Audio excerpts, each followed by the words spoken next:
Mercato is crazy tonight. La la la la.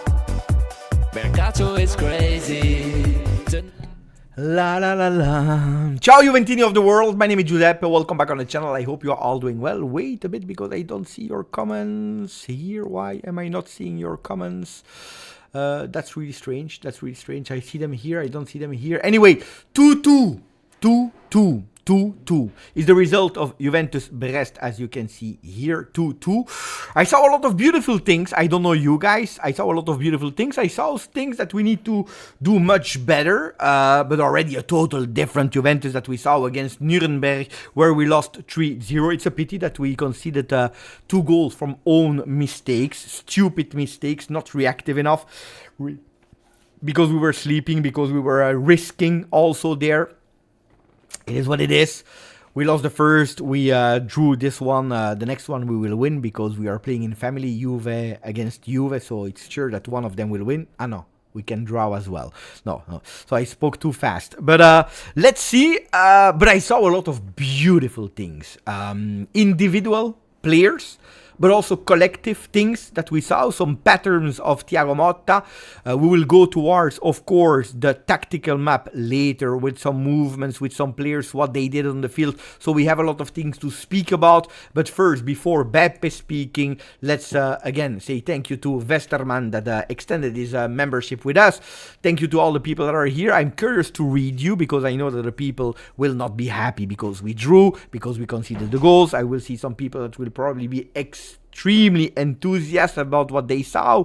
Let's try to find a middle way to speak about the game of today. Ciao Salvatore, ciao Samuel, ciao Bacco, ciao RB Comes. We will speak about Locatelli as well, about his positioning especially. Ciao Zoltiman, ciao again Bogdan, ciao to all the people that were also there with me a bit earlier. Ciao GTA Bianconero, they saying where I was good, he was running all the time, physically he was ready. Ciao Cecilia again, ciao Marco, nice pattern to see. So give me your opinion guys, your takes about the game.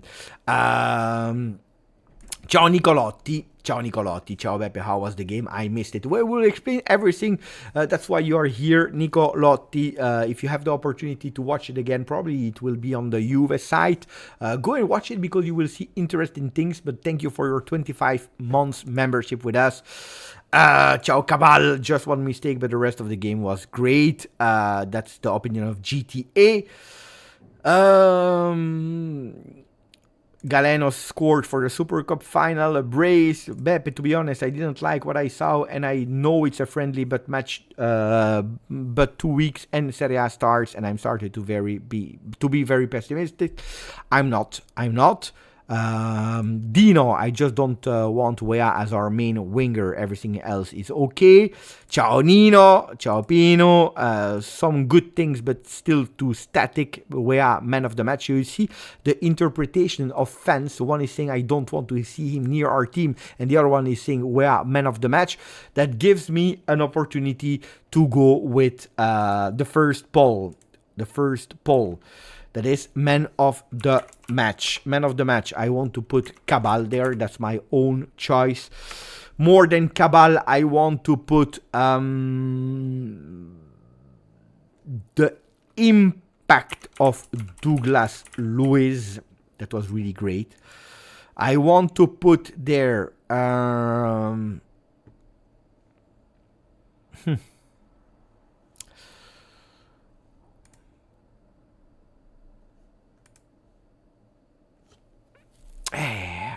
I'm thinking, guys. Give me a bit of mens that we can put there. We can put Wea. I agree. We can put Wea. And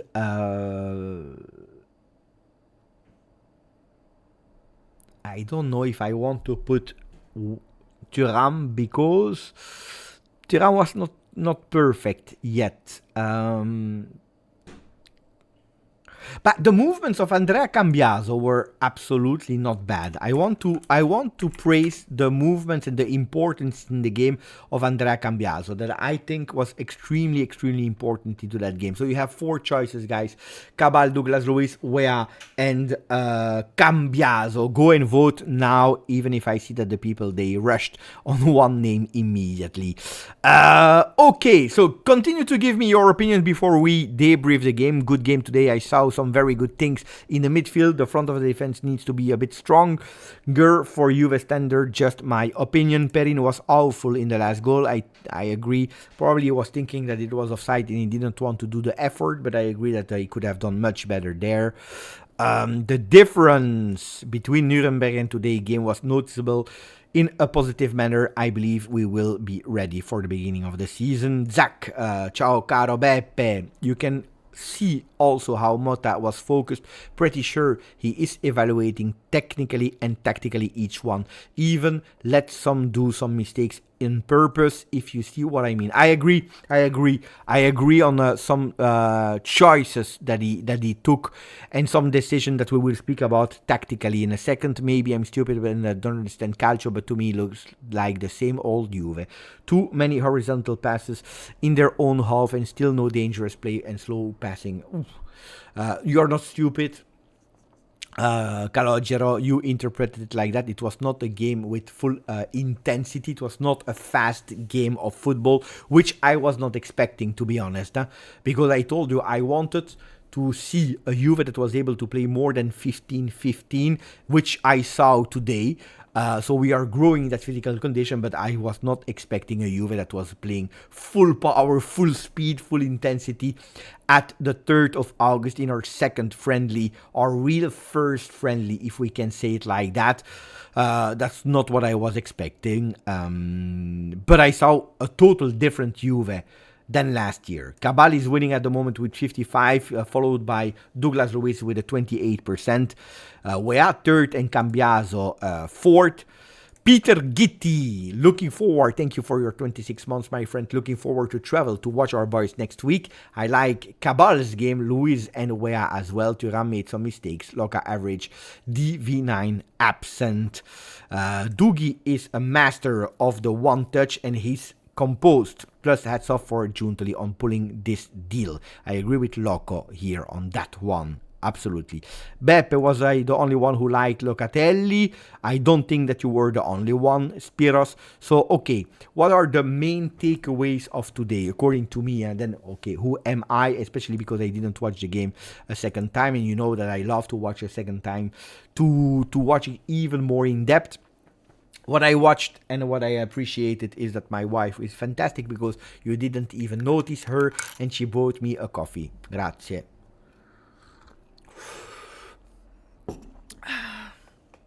She forgot the quarter of the sugar that is making the difference, but it's okay. Ciao Beppe, the thing that I like the most is that the build-up, we actually move and don't just stay around like before. And actually everybody moves, it's great and I love it. Okay, so, okay. I love the fact that we grow in physical condition, one, but it should be. It should be, because otherwise we would have a problem.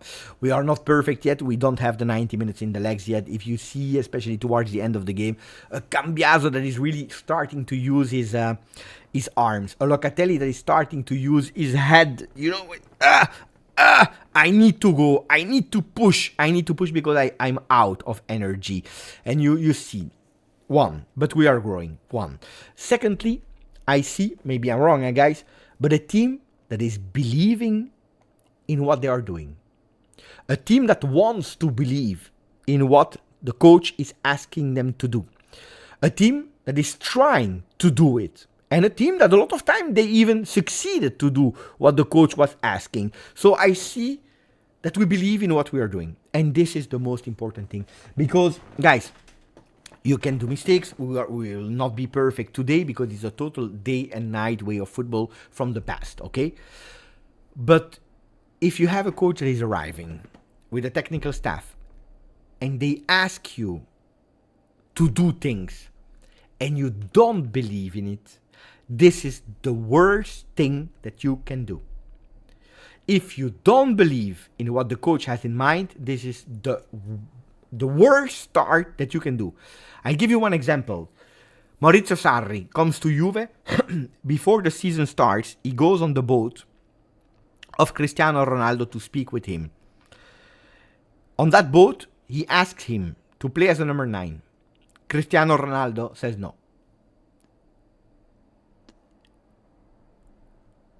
And it's over.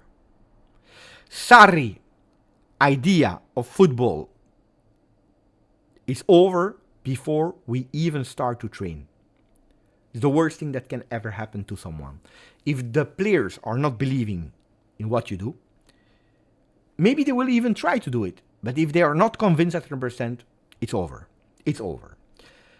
You will start to have problems into the locker room. You will have some players that will say, I don't like it, I don't agree, I don't believe, it's not working. And from the moment that you are doing your first draw, your first loss, it's over. It works until you win. How you win, whatever. But from the moment that you don't win anymore, the players, they will complain. And that's why I saw today players that are believing in what they are doing. At least they are trying. Secondly. Third, I saw the movements.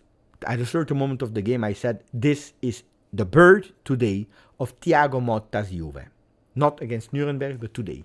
Today we saw the birth of Juve's Thiago Motta. That is far from perfect, because we are missing some essential players. Yes, we are missing Koopmeiners. Yes, we are missing Todibo. Yes, we are missing not one, but 2 offensive wingers. And if you want to speak about Federico Chiesa, we will do it later. We started to play with Federico Gatti, that will be a sub. We have our 3 Brazilian ones that are 3 starters that play that second half.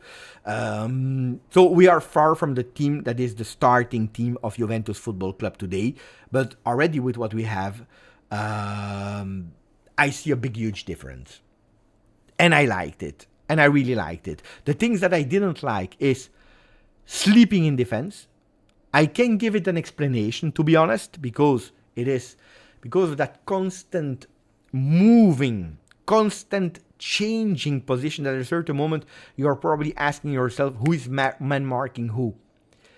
And if you are not 100% lucid in your head because of fatigue, because you're still learning, well, defensively, you could risk.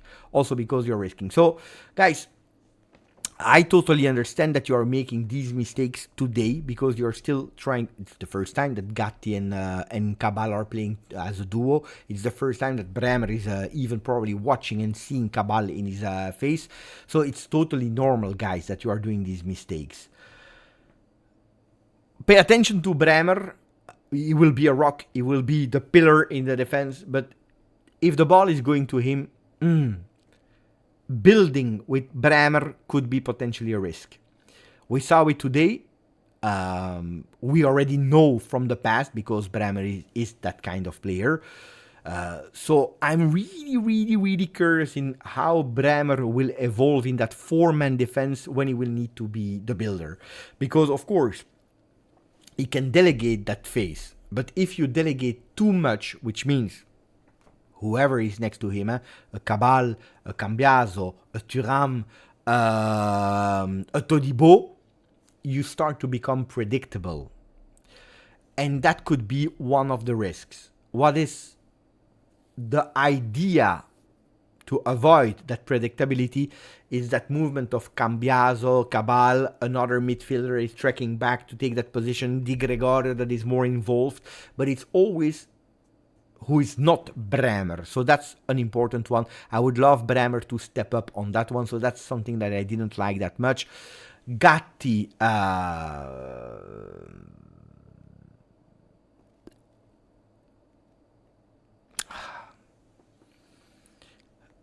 I don't see Gatti today be the starter at Juventus Football Club. Guys, he's a good guy, huh? He's a really good guy, but in the center of the defense like that,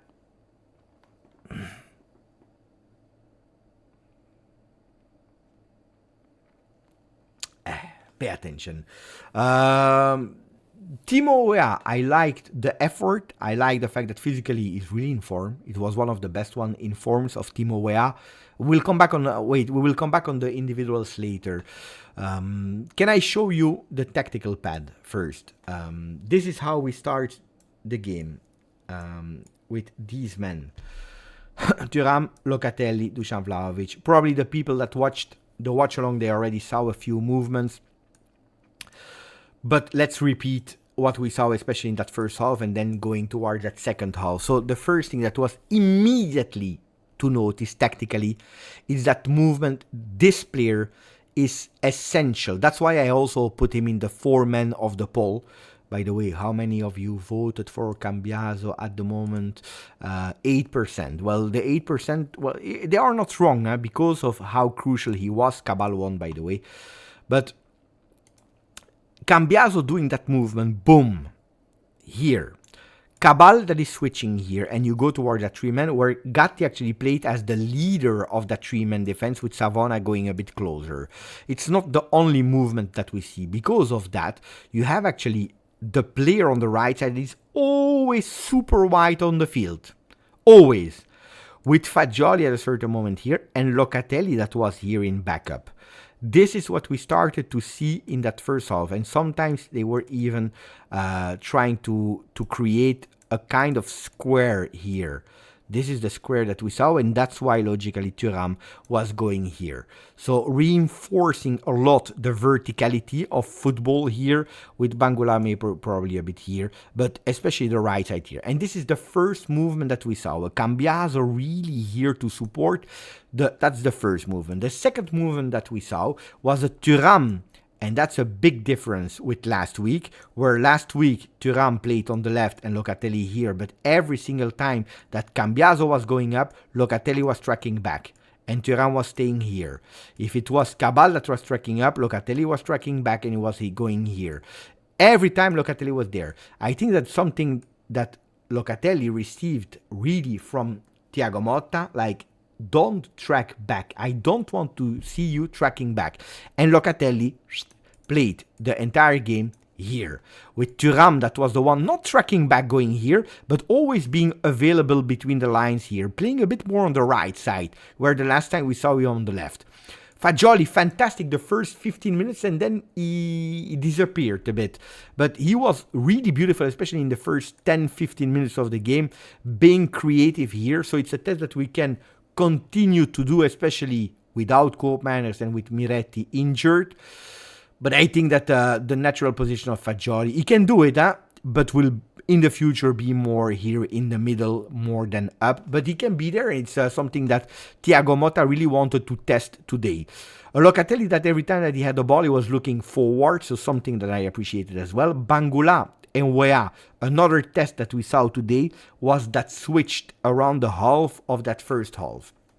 They were switching, showing that in the first half, Bangula was trying with his right foot to go and trying to go on shot, with Weah trying to go higher and crossing because he's also wide, and then Weah a bit more closer to the big box here, and Bangula here trying to cross. So these are the things. When Bangula has that ball, Vlahovic at a certain moment had a really beautiful opportunity. He put it aside. It's a pity. It's a pity because we could have done much better here, but we see a lot of movements there.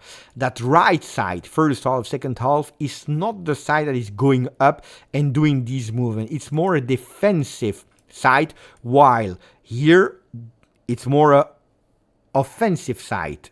I'm speaking about the defenders, where the right offensive side will stay really wide, where here, these are the players that will track back a bit more, what we saw also with Yildiz in the second half.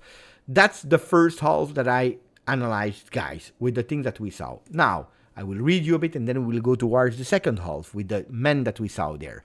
Beppe, why was Weah so deep in defensive phase and Locatelli other midfielder pressing their defense? This is what we saw in the second half. I wanted to go towards that. In the second half, not that much in the first half, but in the second half we saw a lot with other men. We saw the two wingers that were tracking back here were the three midfielders, and I wanted to show that a bit later, where the three midfielders were really pressing also the opponents. That was something that we saw a lot. So it's a different strategy.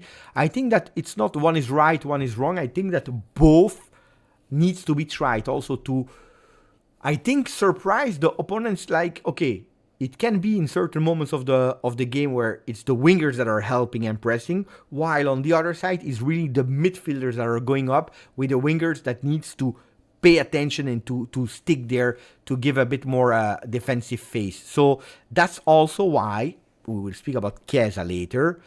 Apparently, Thiago Motta confirmed that Chiesa has not been called up because of transfer market reasons, but this is also why Thiago Motta is not 100% counting tactically on a Federico Chiesa, because this is not a work that Federico Chiesa can do and doesn't like to do. I don't see Federico Chiesa here tracking back and helping to give also support here, becoming that extra midfielder, or that if these guys are going up, becoming actually a right back at a certain moment. So we really need to understand tactically that we have alternatives, and we saw it clearly in that second half. Was playing 4-2-3-1 tonight, confirmed Teun is coming. I don't know if Teun is coming, but indeed that was one of the questions that we had, Isam. One of the questions was, will we change or will we go towards again a 4-2-3-1, which means that even without Miretti and playing Fagioli there, not that much Adzic, it means that yes, we are waiting for an extra number 10 there that could and should be Thiago Teun. Now everyone is called Thiago, of course.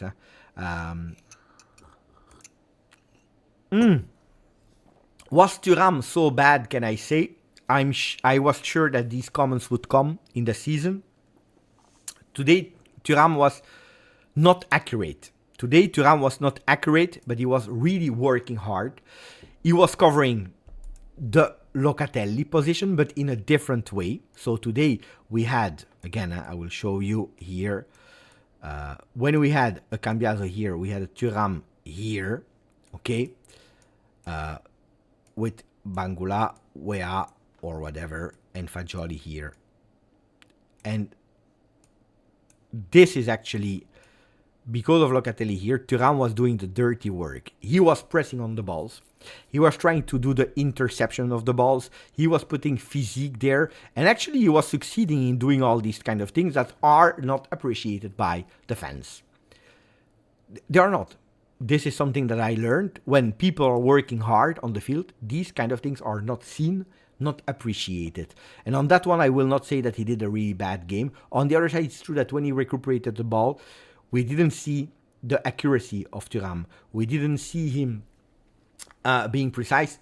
At a certain moment, he also falls asleep there, which you are not expecting. A few passes that were really not great.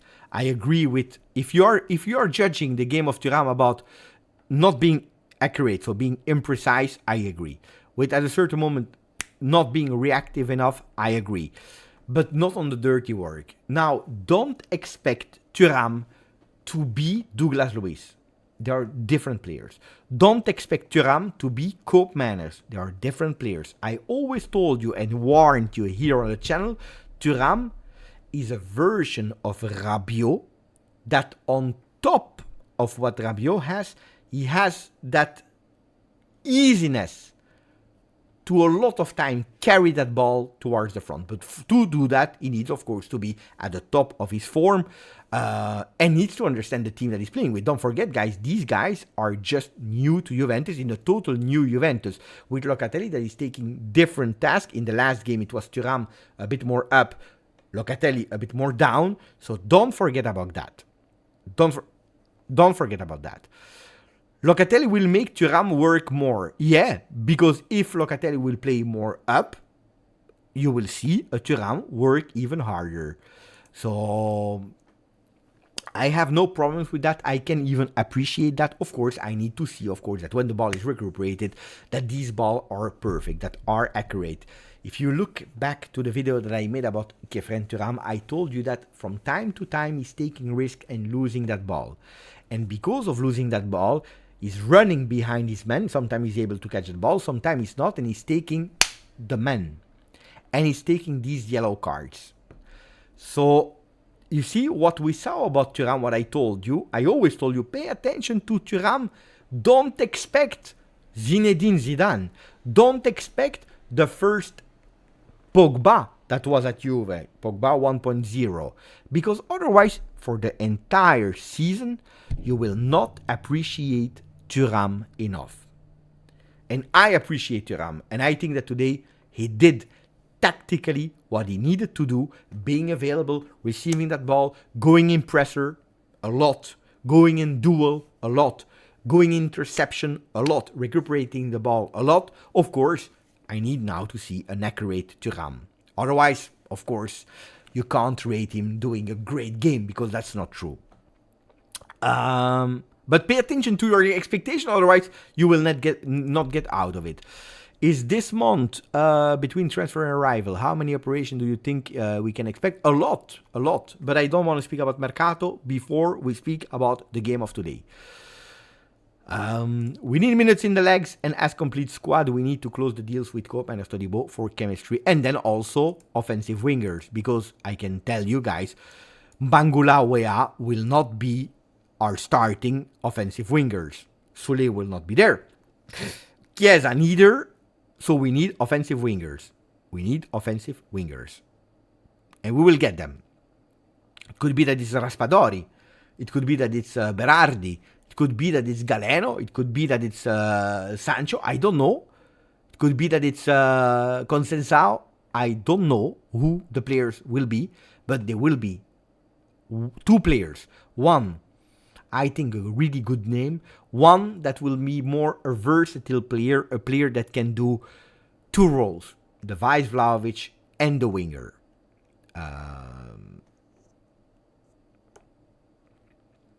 Yeah, that will be a beautiful duo. They will complement. Yeah, I totally agree with that one. When Thuram will be in the final midfield setup with technical register type of players, you will see that he will deliver what he's supposed to do in his role. Yeah, when he will be there in that final third of the field. But that's not his main thing, guys. That's not the main thing. But when he can, he will. Maximilian Breyer, guys. Yeah, but he will not come. He will not. Unfortunately not. Okay, second half. Because I need to show you a few movements there as well that were really, really great. So second half, what do we see? That, let's put the Brazilian ones, not Adzic and Sekulov, but the Brazilian ones, Bremer instead of Gatti. Savona goes out for Danilo. So here we have already an answer. Danilo is a right back for Juventus Football Club. Okay? We have Douglas Luiz. Come on. You have a Locatelli. Fagioli goes out. Bangula goes out. You have a Yildiz that comes in. Okay? This is how we play. And to be honest, here I saw something really important. I saw a few things important. But one of the things that were really important is that depending who has the ball, he becomes the number 10. Can you tell me, guys, if you noticed the same thing or not in that second half? If it's Douglas Luiz, it's Douglas Luiz. If it's Locatelli, then we see this. If it's Thuram, that was a bit less than the others, then we see this. So I really see here, in that second half, there is no number 10. It's alternating between one will go up and the other ones will cover. This is something that I really noticed in movements. Norbert is saying, yes, Beppe, I saw it. But this is really something that I noticed. If Cambiaso is going up again, because that happens, and then it looks like, okay, Cambiaso is going up in that. Then Yildiz becomes here, Weah becomes here, and you have immediately a pressure from these players. Immediately. With one that is a bit more below.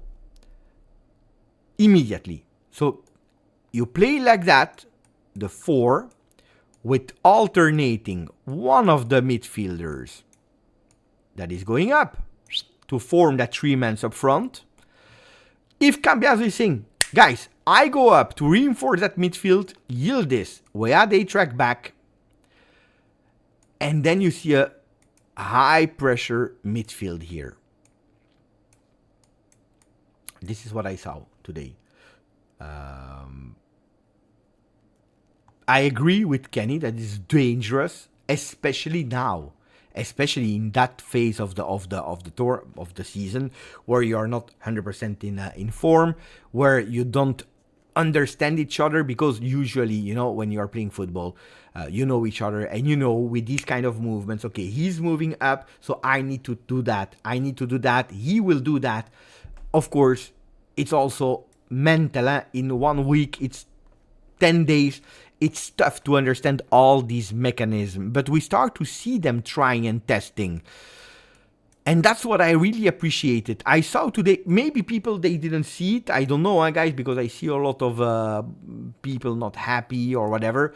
But I saw today a lot of pressing alternatives.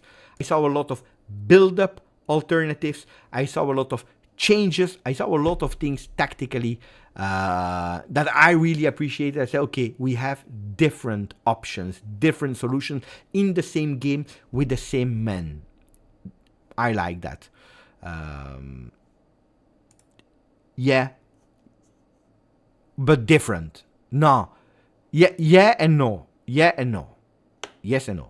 We can see this. Maybe it's an important one. Maybe it's a good one to go with the average positions of the player. Shit. I can't check the first. Yeah. Okay. First half, you see? For the starters, it will be an average of first and second half. You see? Thuram, way more in the back, and that's why people are not appreciating him today. Look at Locatelli, way higher. Look at that. If you're looking at the subs, boom. You see Nadzic is trying to play here. Locatelli is still up. Douglas Luiz up. But you can't really... It's a pity that you can't see really first half, second half, as we are doing with my other thing. I will try to do it. But yeah, I agree. Look at Thuram positioning everywhere on the field. Locatelli much higher. You see the difference really, really, really big. Fagioli much more offensive when he's touching the ball. This is Dusan Vlahovic. They didn't appreciate the game today. Cabal, fantastic. According to me, Cabal was today really, really, really, really good. And then a Weah that is not obliged to track back. Oh, this is maybe something really interesting that we didn't compare with from last season. Do you remember when we were playing with 3 in the back? Let's take Danilo out for a second. Here we were playing... don't mind the names, guys. It's just to show you one thing. But when we were playing like that, do you remember that the ball... Can we have a ball, please, guys? Thank you. Okay. When the ball was at Gatti's feet and he went up a lot of times, do you remember that? These long penetration from Gatti alone. What we were doing was that Weah needed to track back. If it was not Weah because it was up, it was McKennie that was tracking back. It was always that movement, always with Gatti going up. Do you remember? Always with Gatti going up, and Weah that was obliged to pay attention to cover him. And because of that, well, there was no option here. If you had a player here that was tracking, then there was nobody into that box. And that was one of the problems that we had a lot of times. Or actually, not even, because Chiesa was really wide here on the left, with the ball was here, and it actually, or was McKennie, but it was really close, so it was really difficult here. and it was really empty. While now we are playing in a total different way, because now what we are seeing, it's not anymore Bremer that is taking the ball, but it's actually the ball, or it goes to Cabal, and Cabal will find a way to go immediately on the left, or we go here. So Cabal is really able to do. A few times you really see also Cabal that is really going up, and then it's Cambiaso that becomes a center back. Not anymore a midfielder that is becoming a center back. It can happen, but if it's Thuram that is going here, then you see a Cambiaso that is going up as well. So you see, and that's maybe a big change towards the past, that if we have the balls, if we have the courage to go up, we are not obliged to every time cover. A lot of players are going with. And that's a huge, big difference, guys. I saw a lot of beautiful things. Guys. Okay, people are tagging me and telling me Beppe.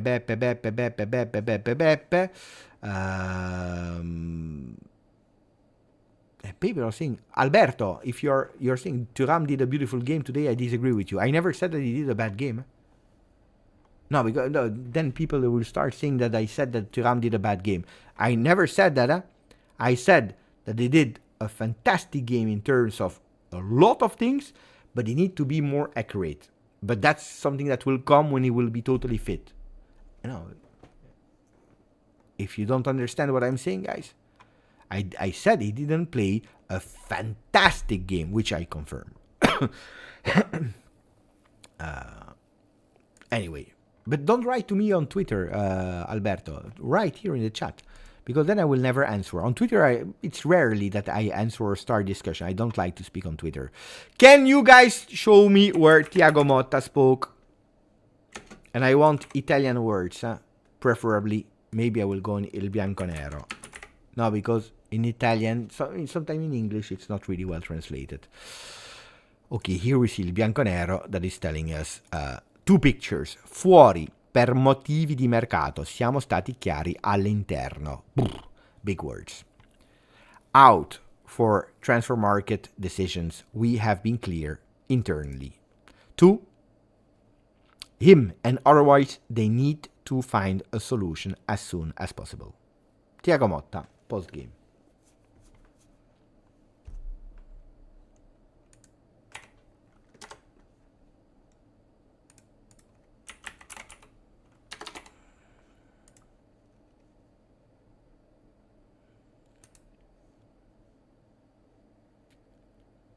Yeah, but we told you that. Here, Chiesa and all the other players not called up for today's game are not part of the project. We have been clear with them. They have to find a new solution and new club as soon as possible. The decision has been made. I told you. I tell you already since so long. I tell you this since so long. I'm not shocked. I'm not shocked. I can agree, I can disagree, but I'm not shocked. To be honest, I'm happy that Juventus is really, really bold in this decision, really strong in this decision. I'm really, really happy that Juventus is taking them. Really. Then you wanna continue to speak? Okay, wait 1 second. Is there something that we forgot to say about the game, or we go immediately with Chiesa and then transfer market? Probably exit more than entry. Is there something that we need to add on the game? Dusan Vlahovic was not good, guys. Dusan Vlahovic was not good. He knows it. I'm happy that he scored that penalty, but he was not good. Is there something that we need to say about the game? Tell me yes or no. And then we go to Chiesa. I'm waiting for your comments, guys. No, but don't tell me Mercato, about the game. Is there something that we need to say about the game? Or tell me, no, it's over. We already did. We covered.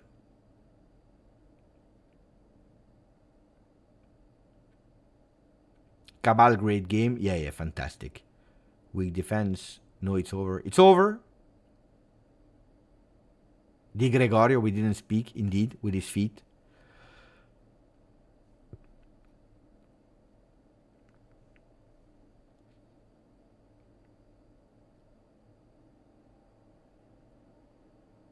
Okay, we go to Chiesa if you want. Then if we forgot something, we can come back on the game. Well, we can make, like Thomas is asking, a possible lineup with the players that we had today. But it's tough, because there will be a lot of changes still, I can tell you. Federico Chiesa. Guys, you follow the channel. When I'm telling you things, it's not because a lot of time, especially in the news video. When it's live, I give you a lot of opinions. When it's news, I report you things. And you can look and you can feel. You're not stupid. You can feel the direction that I'm taking on a player, on a coach. When I went with Douglas Luiz, I went boom. Go back to the first video of Douglas Luiz. Nobody was speaking about Douglas Luiz. Boom. I told you, don't think that I'm fooling you. Because Douglas Luiz.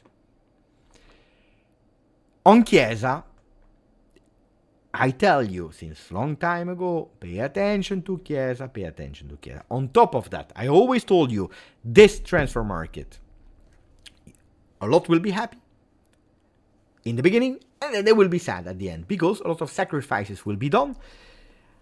Serraz is not there because he's on holiday, but I will ask him next time to give me the exact sentence that I told you.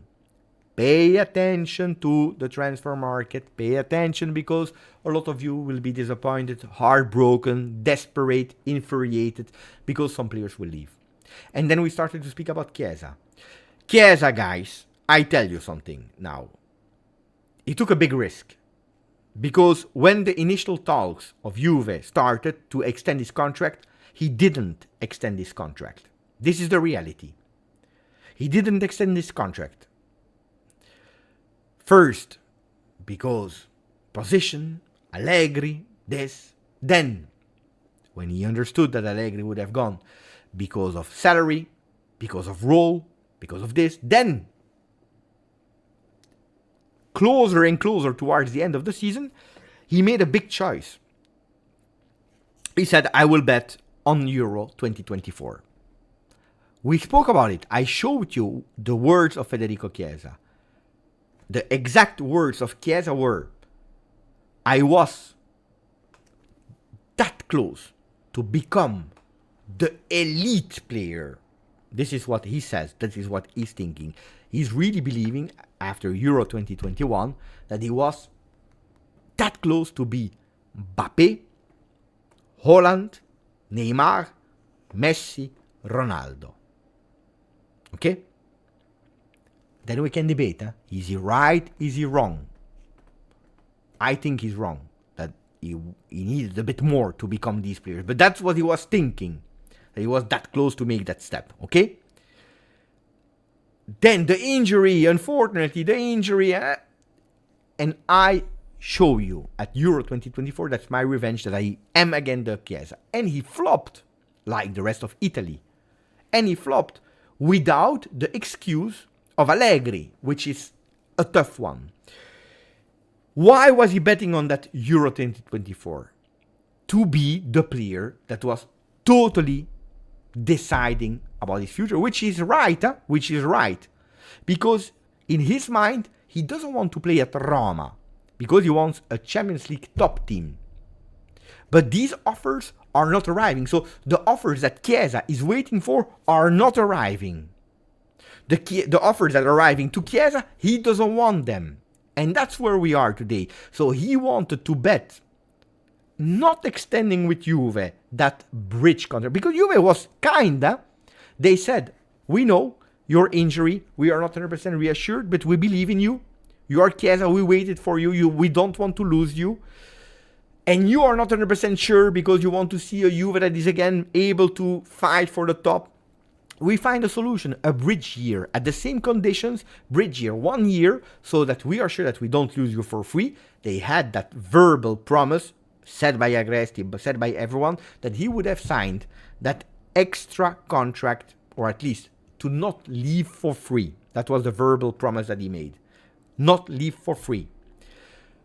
he didn't want, for multiple reasons. He wanted more salary. He believed in this, in this, in this, in this. And then he said, I wait for Euro 24 and I will show that I'm the top player that I am and that I was, because the big offers will arrive from big clubs. And if they don't arrive, I will be in the strong position to say to Juve, look who I am.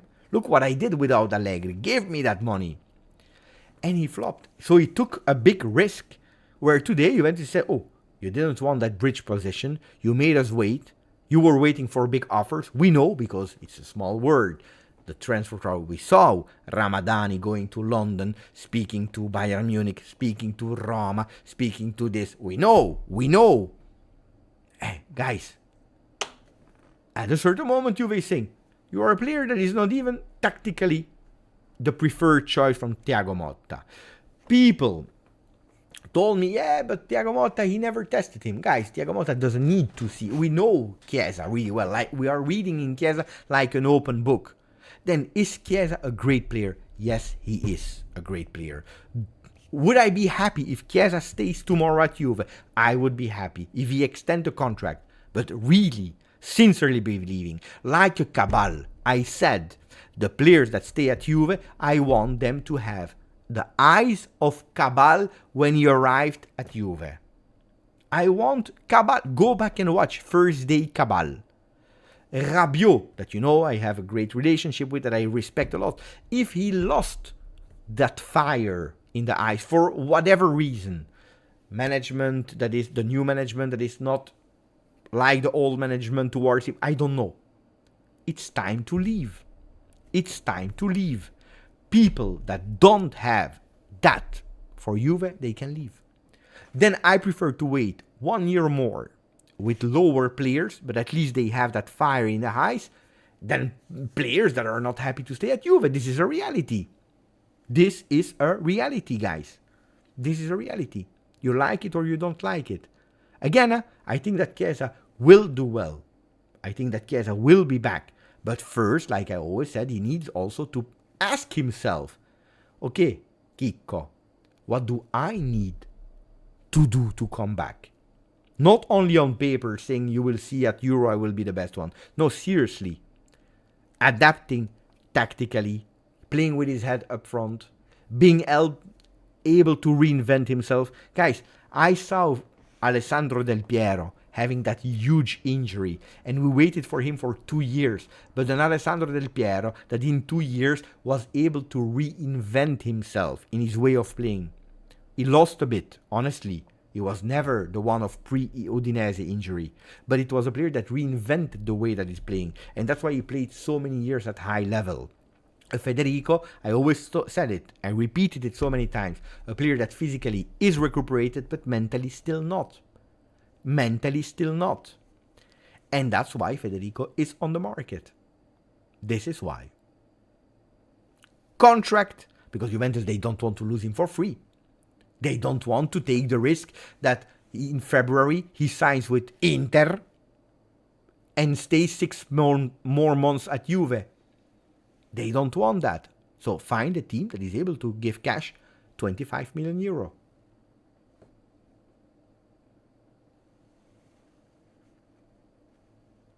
Oh, guys, I'm not comparing Del Piero with Chiesa. I'm telling you that Chiesa was able to reinvent himself. Del Piero, Chiesa was not. At the moment, at today. Let me say thank you first to Ricardo. Thank you, my friend. 16 months project. Motta is still in the process. Calm people. Calm people. I agree with Ricardo. Grazie, Rick. Grazie, Rick.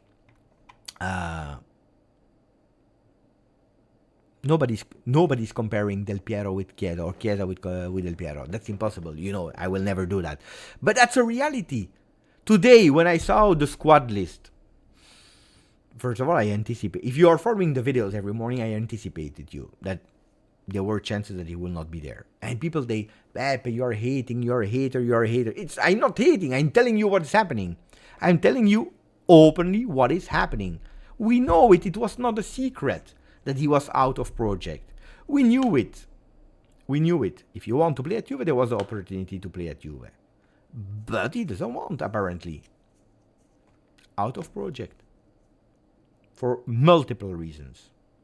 But I can guarantee you that there was an offer, there were talks, and that he refused.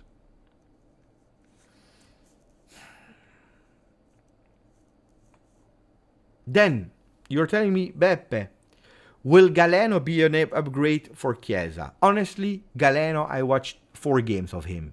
I can't tell you 100% if he will be an upgrade. I'm telling you that today we saw a Cabal against Brest in a friendly, which means totally nothing, but a Cabal that nobody was expecting. A Cabal, eh? Cabal. 2 seasons at Verona. How much games? In Serie A? 34 games in Serie A in 2 seasons. 11 the first season and a bit more the second season. Nobody was expecting Cabal. Is he a starter at Juve? I don't know.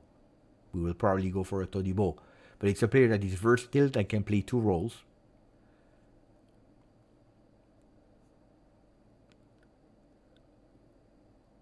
Douglas Luiz. A few minutes, 30 minutes. But you see immediately the touch, the impact. Thuram, that according to me is super important. We saw flashes from Adzic. We hear a lot of good from Adzic and Di Gregorio. At the moment, the players that we signed are great. We have good signings. So if Galeno is the one, I trust that he will be good. If it's Consensao, I trust that he will be good. If it's Adeyemi, I think that it will be good. If it's Sancho, is him. If it's Raspadori, that is not my preferred one. But I think that tactically it can make sense. So I really think that whoever will join Juve with one important thing. A shared vision between Giuntoli and Thiago Motta. Today we are not complete. Today the team that we have is not complete, is not ready to face a 38-game Serie A. It's not ready to compete at high level in a Champions League. It's not ready to, I don't know if Coppa Italia depends, but we are far from. We miss a lot of players in important roles. So that's also a reality. Losing Sule, I tell you, and I repeat you, Sule, Thiago Motta was counting on him. Wanted him. And we sacrificed Sule for one thing. For the money to add to Cope Manners. So I'm expecting Cope Manners, and I'm expecting also 2 wingers. I'm expecting them. So for people that ask me, Beppe, how much players, I think that we will have at least 4 new faces at Juve. At least 4 new faces. With all the other ones that were not called up today, that will need to find another team.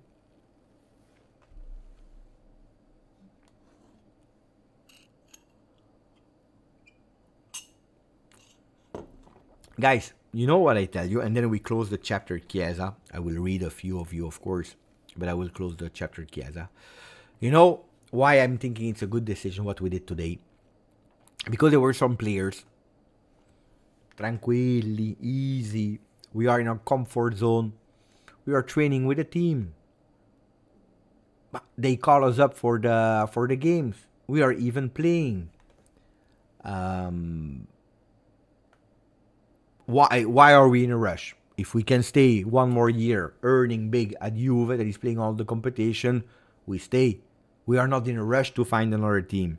Now, without being called up and clearly from the management, you are not there, now they know. They are risking a lot. They are really risking a lot.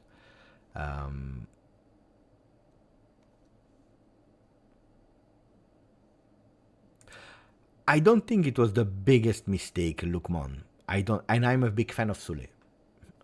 I tell you, I'm not a big. I'm a huge fan of Sule. I love Sule. You know it. Never been a secret. I would have loved to keep him. If I was Juventus, I would have kept him. But then I think about the rest, because today the team is not complete. Because today selling Soulé makes a huge profit on Juventus, only profit on Juve, where we needed that money to continue the mercato.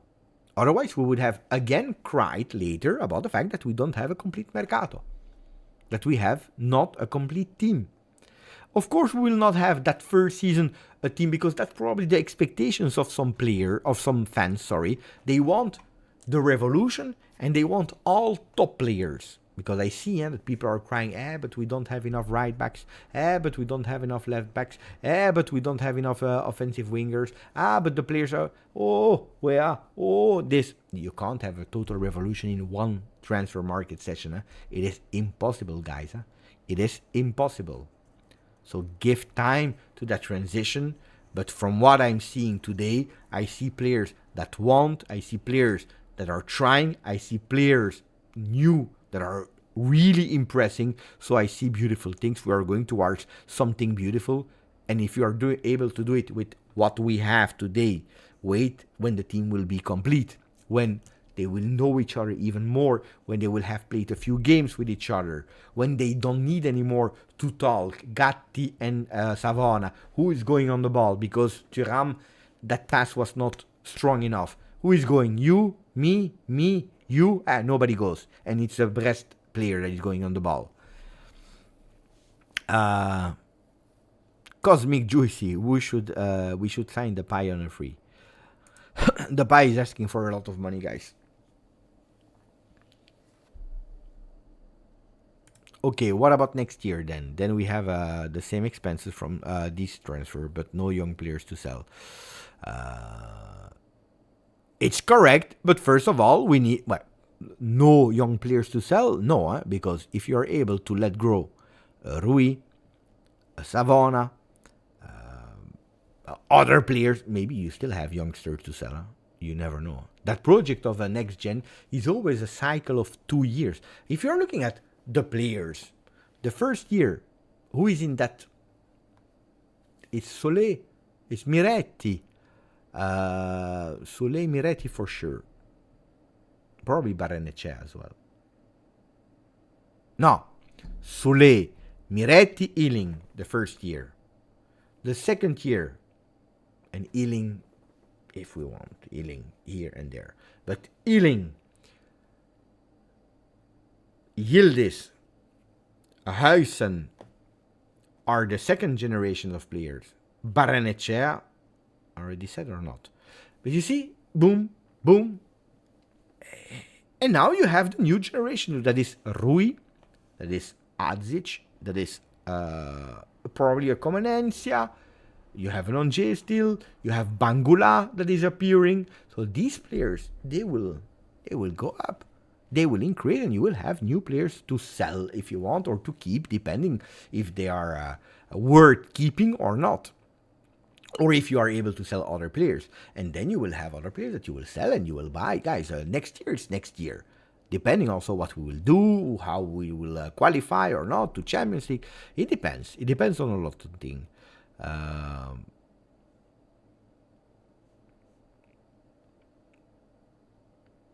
Yeah, I saw Haza as well. But guys, we are selling. Don't forget, Haza is a third division player.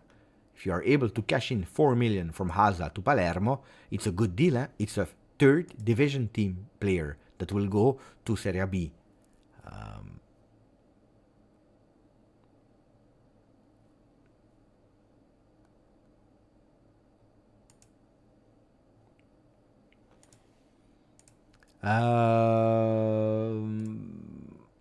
We spoke about Chiesa. Oh, and I think it was big balls from Juve, guys. I continue. It's big balls from Juve. If you know that you don't have yet your offensive wingers and you let Chiesa at home, it's a big one. It's a big one. It's a really big one. It's a huge decision that you are doing there. Huge one. But it could also be that you already have your replacements. But I agree with Khaled. But also Szczesny.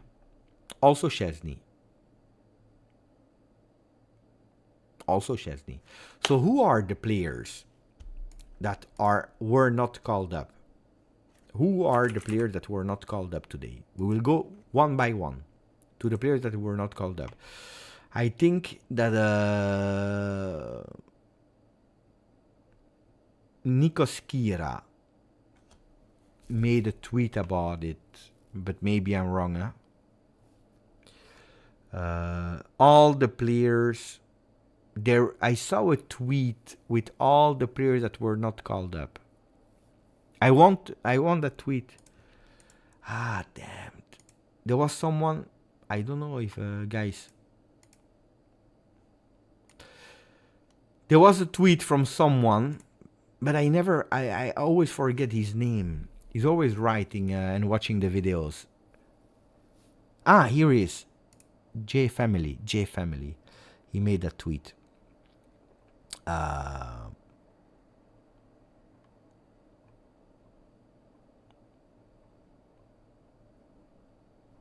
Wait, guys, I have it. I'm just trying to find where he tweeted about all the players.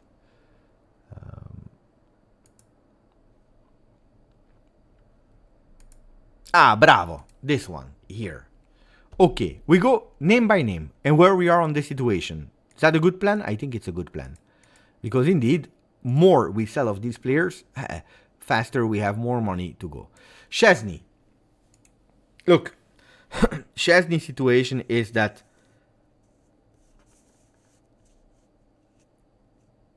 he refused Saudi Arabia or doubted too much about Saudi Arabia. At the end, it didn't happen. There was some opportunity on Monza. It's a no-go. There was an opportunity for Fiorentina. They would probably go for De Gea, I think.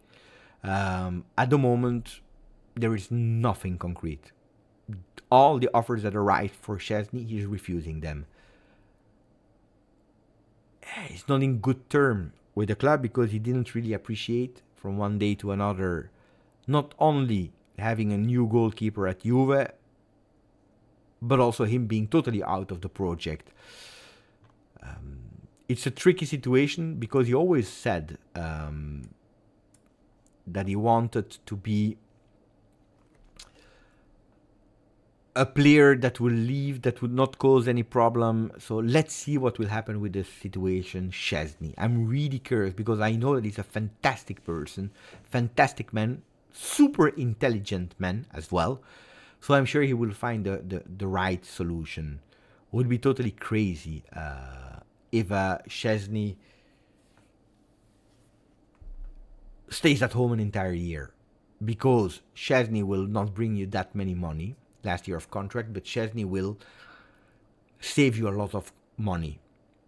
Szczesny is a consequence of old contract, one of the last ones that were made pre-COVID and not extended.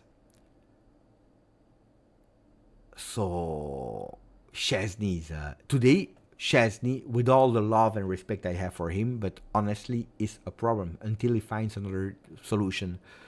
Is a problem, and I think that there. We can discuss, we can open a debate about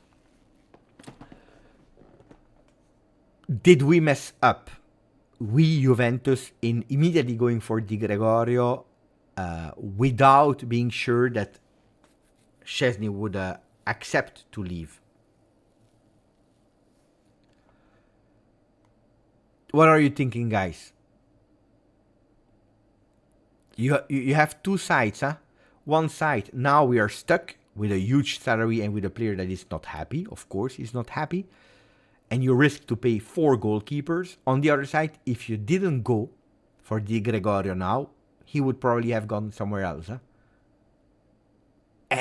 And with Vicario at Tottenham, with Carnesecchi that is going nowhere from Atalanta, it was now or never.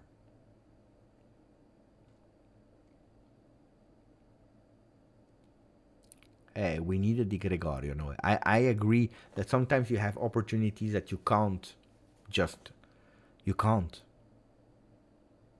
Thinking, say we messed up. But if you mess up today, it's the last year of Szczesny, and then he leaves for free, and you have no goalkeeper. it's tough, huh? It's tough. It's really tough decision. So can I blame Juventus? Well, on one side, if that's why they waited for so long to really officially announce Di Gregorio, because they were sure Szczesny will leave with the talks that they had. At the moment, we are the third, now the fourth in Europe. Now, at the minute, we are the 4th of August, and Szczesny is still there, or not even, because he's not training with the team. It's a 50-50, but I think that sometimes you are obliged to. You are really obliged to. Barbieri. Look, with Savona playing long today, Barbieri should leave. He should leave on loan. Good player that I like a lot, but it's a player that will go on loan. Probably a Serie A team, a Venezia. Rugani, that's another thing where I need to understand. Well, he's on the market, yes. Look, it was his last year of contract. He was out of contract at the end of the year, like Rabiot. And then he's extended. He was super happy.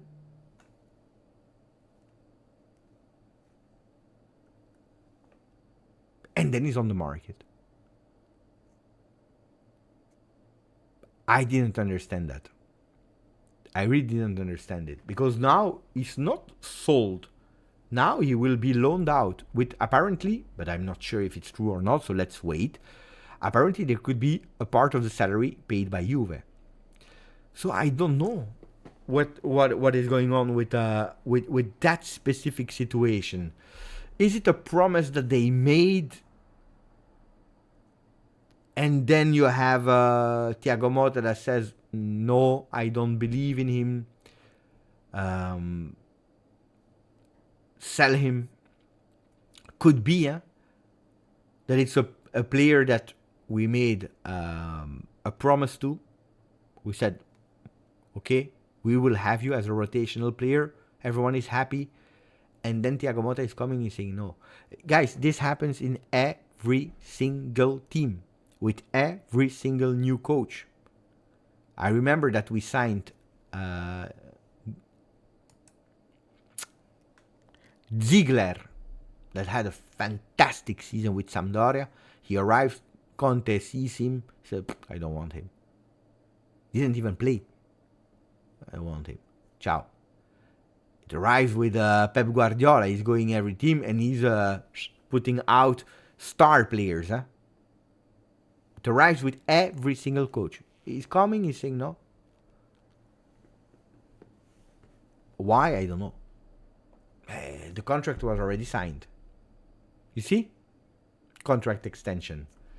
Now, if you loan him out and the salary is paid, nothing is changing, honestly. Could have been gone where you won €0 because you were not able to sell him.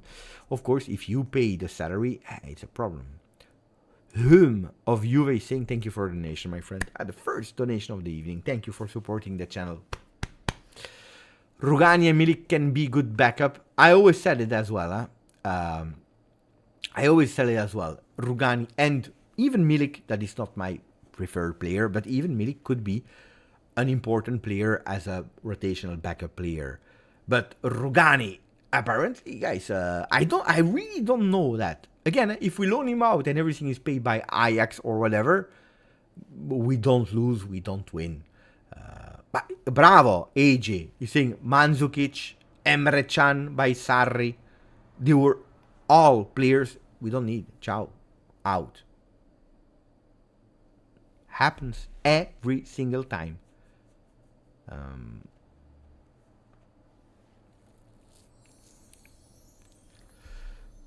Thank you for the donation, my friend. Now, we continue with the list. Jalot. Jalot. Guys, I told you this morning, I didn't hear about any injury. So, look, they tried. A player to have anticipated Inter. A player that they bring home. That has some potential. A player that unfortunately didn't play last season because he was recuperating from injury, because he was not ready. And now you have Thiago Motta that is watching and saying, he's not ready yet. So Juventus could loan him out to have some minutes. I'm not saying that it's a player that is not 100% tactically convincing Thiago. I think that Jallo is a player that could potentially be a Juve player in a Thiago Motta team. But he's not at level at the moment. Coming from a year or more, actually, more than a year of inactivity, he will probably be loaned out to have some minutes, which I have no problems. De Sciglio, last year of contract, it will be tough. It will be tough to get rid of De Sciglio, to find a team that is able to take him, to trust him, because last season he played 45 minutes. Weston McKennie is a huge, big problem. It's a big problem. McKennie is a big problem. Here we have to hope and pray for Moiskin that is seducing him. Otherwise we have a problem. Yeah. It looks like he doesn't care. Looks like Weston McKennie doesn't care. He refused Aston Villa. He's right to refuse, but Juventus didn't appreciate the how. Yeah, we can talk, we can see. Yeah, they were really close, and then no.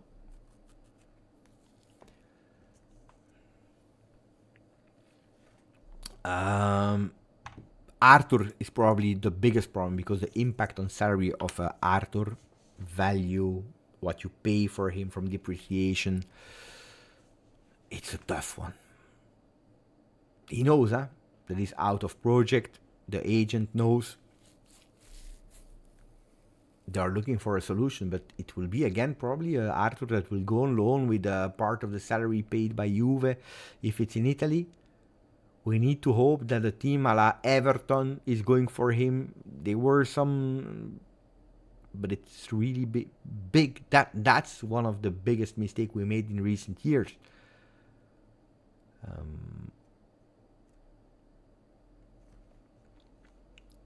Yeah, it can be sold. Jallo could potentially be sold without problem, but of course, we need to find someone. Nicolucci Caviglia is a player that today I was surprised to not see him. But we were with too many midfielders. That injury of Miretti, I think that accelerated also, if they were on a balance, like, okay, one needs or one can stay, because that was the thing. One can stay between Miretti and Nicolucci. One stays, one not. One stays, one not. One stays, one not. I think that injury of Miretti accelerated, like, okay, nobody will come for Miretti. With that injury, he will miss the first games of Serie A. You know what? We keep Miretti. That convinced a lot, as I told you, and convinced a lot. And Nicolucci is on the market. Chiesa is a huge one. Is a huge one. We already spoke about Chiesa. Milik, my big question here is he out of project or is he not back yet? Because he should be recovered on Monday. For Milik, the big question will be, will he be there against Atletico Madrid? Even if... Not sure. If he starts, if he resumes training on Monday the 5th, I think it's a bit short, the 11th. I would not rule out Milik 100%. And there goes the answer for Kostic. Is Kostic 100% back or not? Is he still injured or not? Look, these two, I need to understand. I can tell you by 100% that Rugani, Jallo, De Sciglio, Szczesny, McKennie, Arthur, Nicolucci Caviglia, Chiesa, so Szczesny as well, are all out. All.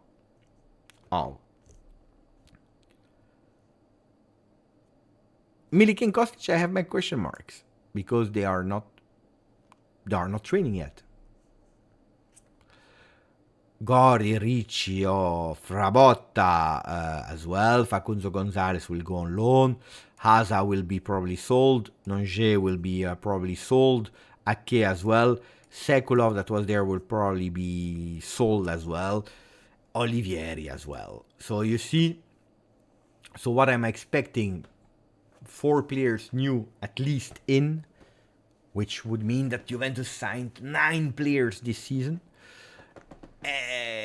So 4 players, yeah, and probably, let's see, 1, 2, 3, 4, 5, 6, 7, 8, 9, if we go with one of them.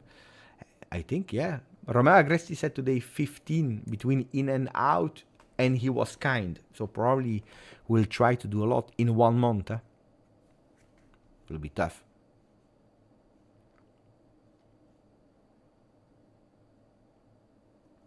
We don't have backups now, Sam. We don't have backups now.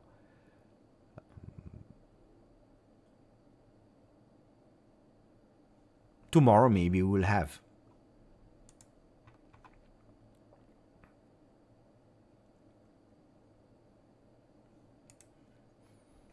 I don't know. No, because also that injury was not the best one in terms of timing. Here you go. Galeno winning that. Maybe. Oh, guys, we are speaking, but maybe they wanted to keep him to win that Super Cup of Portugal. Now that they won, he can go to Juve. Hopefully they will not increase the price. Mamma mia, they were losing 3-0 and they came back 4-3. What a game. What a game.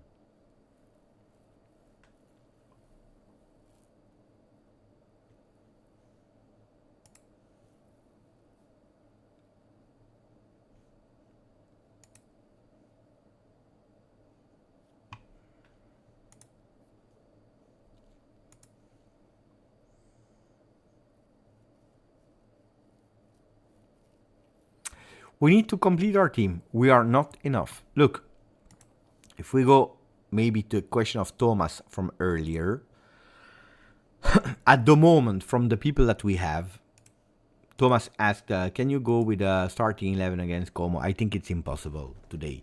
But the starting 11 from what we saw at the moment with what we have is this.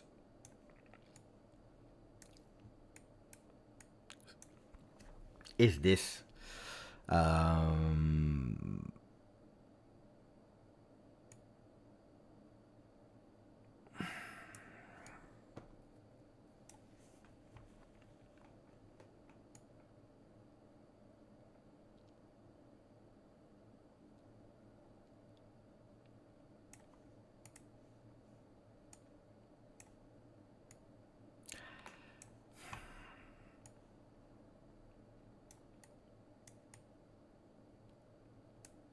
At the moment, it's this with the question mark Locatelli Fagioli to start.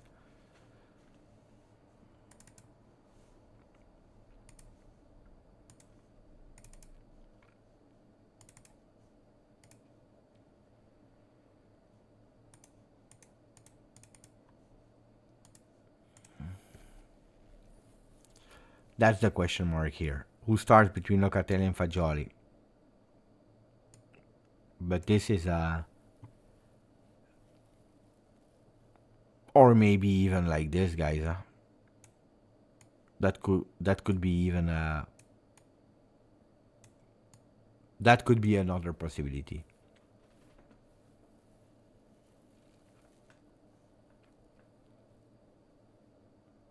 That could be another possibility. I don't see, guys, honestly, I don't see Locatelli being on the bench against Como at the moment. So what do we see here? We see that we miss. We miss a lot of players. We miss a lot of players. Because that will be, and we saw it with the changes, We saw it with the changes. These are the changes.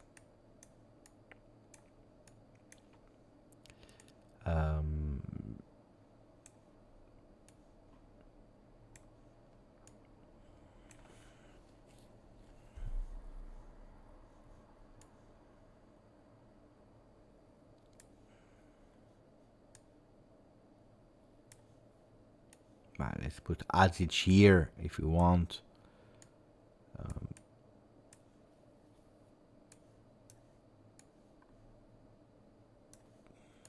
I'm trying to check.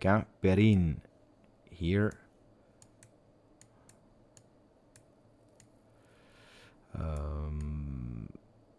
Giallo, Miretti, Nicolussi, De Sciglio, Kostic, McKennie, Chiesa. Guys, these are the players, huh? These are the players. If you want, let's put Milik here at the moment. So what do we miss? A lot, huh? We miss a lot.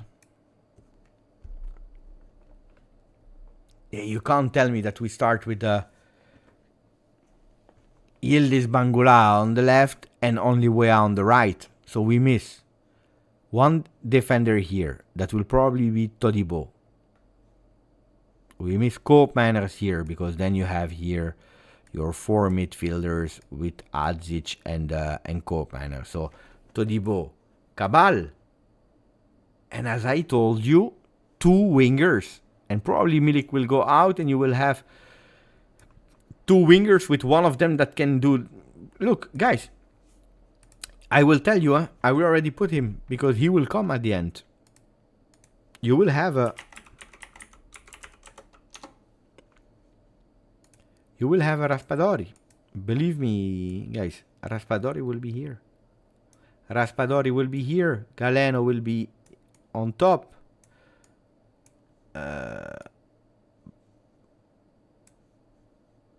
Because Raspadori can do both roles. And Todibo will be here. Up. And Koopmeiners will be here. On top of that you have Miretti.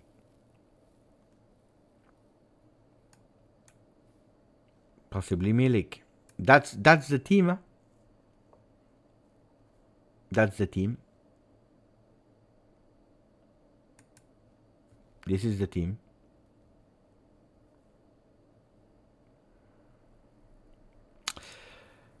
Italian, with all the respect I have for you, we are not speaking about who is better one-on-one. But Raspadori, that it's not my preferred player, is ideal in terms of the player he is for the game of Thiago Motta.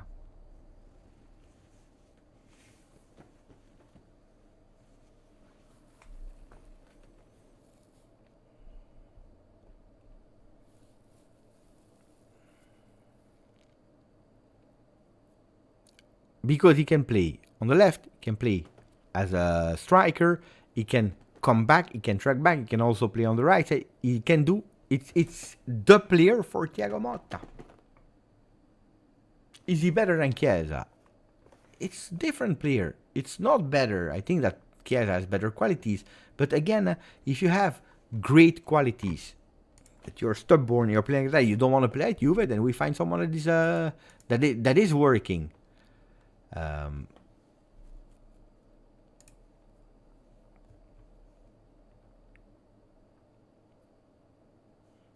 This team, people are telling me, is 6th position. This team, like that. Without forgetting, of course, players from the next gen that could go up. Let's put Miretti as well.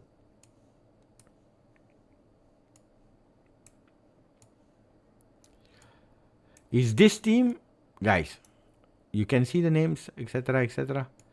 Is this team a 6th position in Serie A? I don't think so. Seriously. I don't think so. I think this team, oh guys, this team is not a bad team. I'm not saying it's a Scudetto team. But this team is not a bad team. Die, guys.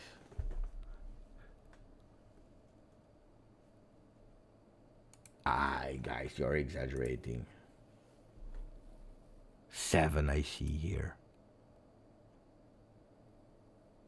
This is a team that arrives easy in Champions League, guys. Who is stronger than Juve? Tell me, on paper today. Inter, okay. Who else? Who else?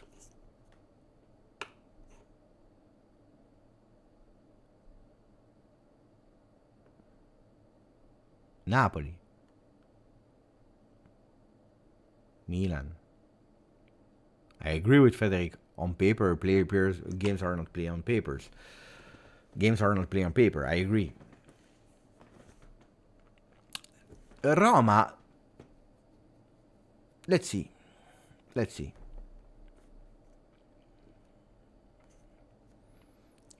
I don't think that this team playing a total different football will be like I see 7, 8, not in Champions League. No, I'm not saying it's a Scudetto team. That's not what I'm saying. But for a first year, if we have that team, we have 1, 2, 3, 4, 5, 6, 7, 8, 9, 10 new players on 22, 23. 10 on 23 new players with 2 promotions from next gen, which we are always trying to be careful about. In a first season, in a year 1. It could be, It could be, that it's not Raspadori at the end, and we will go for for another name. It could be, but can you be honest? Be honest. Be totally honest. Was there one person in the chat? Tell me yes or no. That was thinking that. Okay, I will ask 2 questions.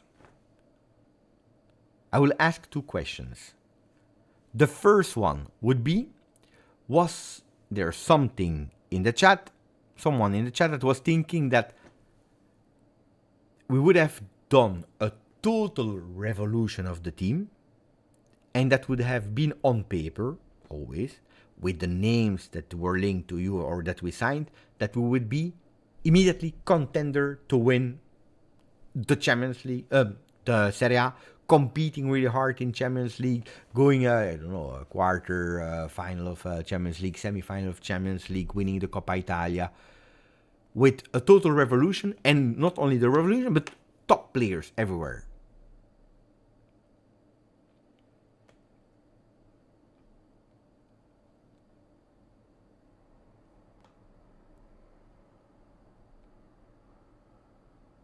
Thank you. Don V is writing the most important thing, knowing the financial situation. No. Of course no. Guys, if you were expecting that on paper, because, this team, I continue to say, this team is not a bad team. It's not a bad team. Will win, I don't know. But it's not a bad team. But this team here, with the names that we have, But if you were thinking to have, I don't know, who can we put there as names to make people, you wanted who? Joao Cancelo, you wanted? You didn't like Adeyemi, You didn't like Adeyemi. Who did you want actually as a offensive one? You wanted Joao Cancelo, Kadioglu,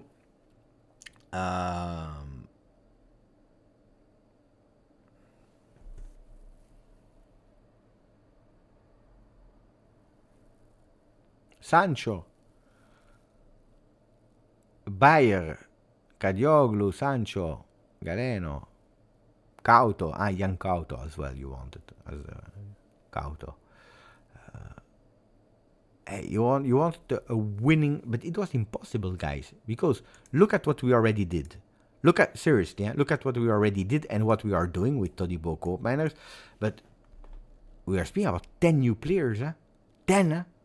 If we do this, then we can change Raspadori, we can change Galeno if you want. The other ones are secure. But we can change these ones. But you can't change all of your players with the top players in one season with financial problems. If you are Chelsea that is arriving, they can do that. New ownership, boom, boom, bam, bam, and then they are 12th. But they can do that if they want. We can't.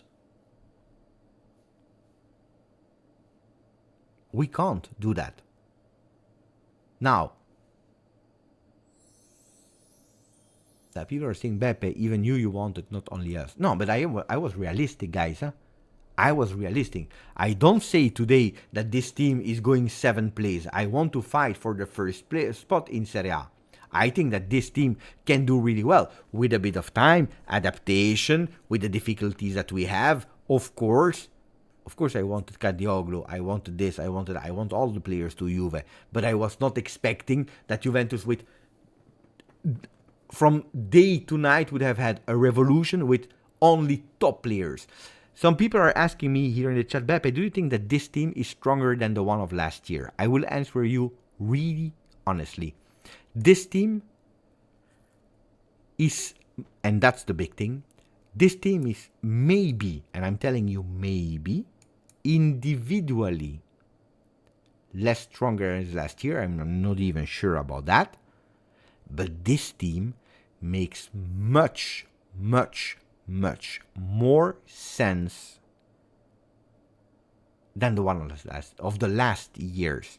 Because the ones of last years were not built to play something else than a 3-5-2.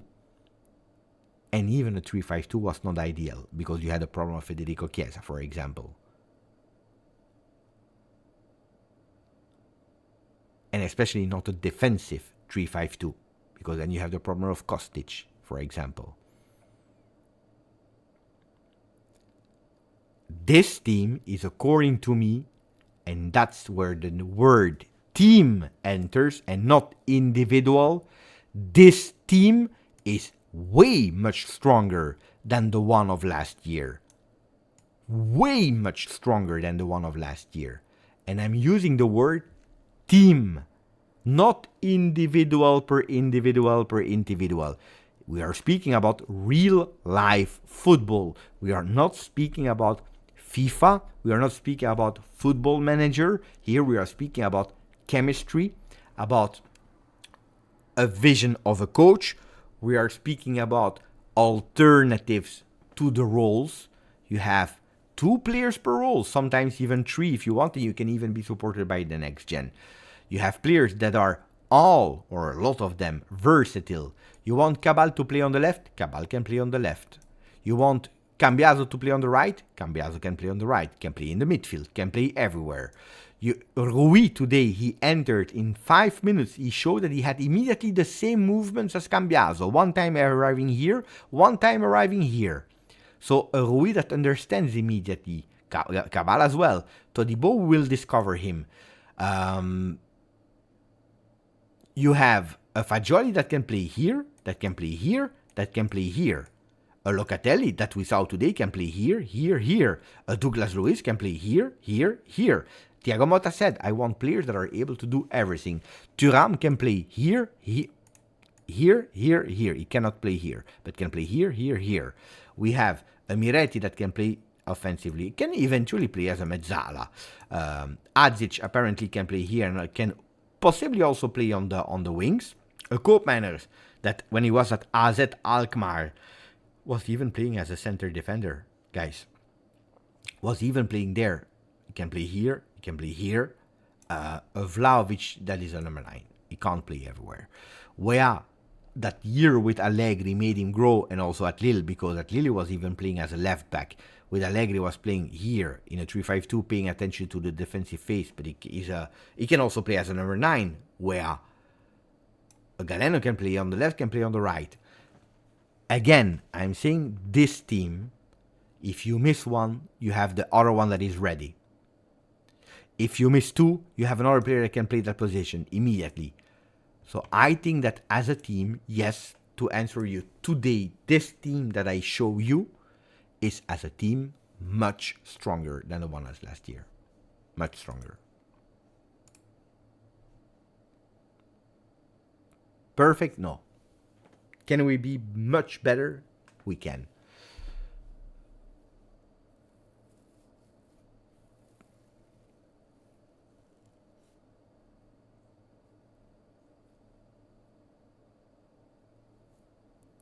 But I see the game as a team. I don't see it as individuals. Personally, yeah?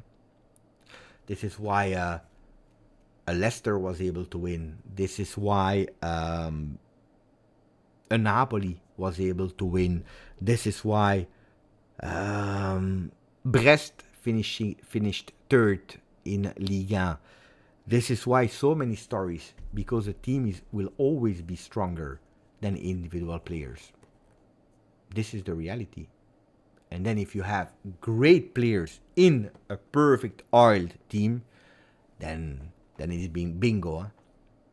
If you have a great team that is in a perfectly oiled team, great players in a perfectly oiled team that is ambitious and learning and listening, and they are curious about their new coach, and they want to, with a perfect locker room, then it's baraka, rakata.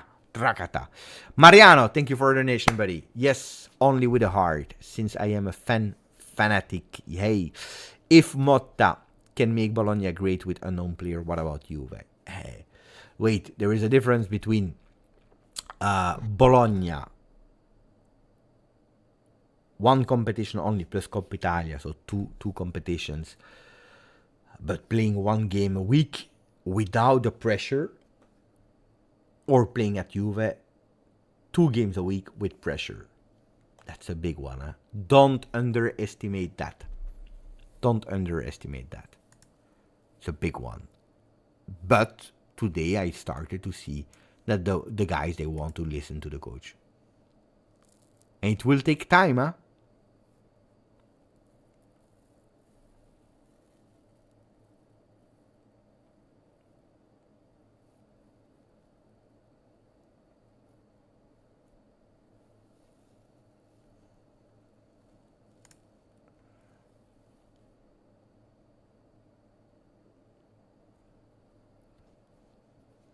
Pepe, what can we expect this week? I hope that we can sign Todibo. Seriously, guys. Seriously. No, because I believe that Todibo will arrive. I'm not worried, but I'm worried. You know what I mean? In Mercato, until the player is not physically presented,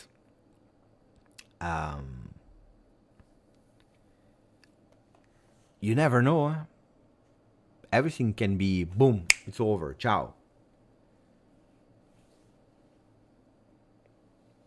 But I think that Juventus now, they need to stop with exaggerating too much.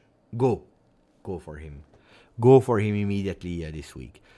Koopmeiners, it depends what they want to do, Atalanta, and what Juventus will be ready to sacrifice. Maybe one of the deal will be, okay, great, fantastic, keep him until the 14th, and then we will have to wait even longer, which would annoy me a lot. So honestly, it would annoy me a lot.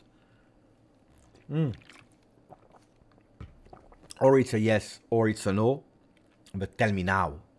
Tell me now. Hey guys, I promised you that's the truth. I told you he would be. I thought he would even be there in Germany, but that was the plan. Huh?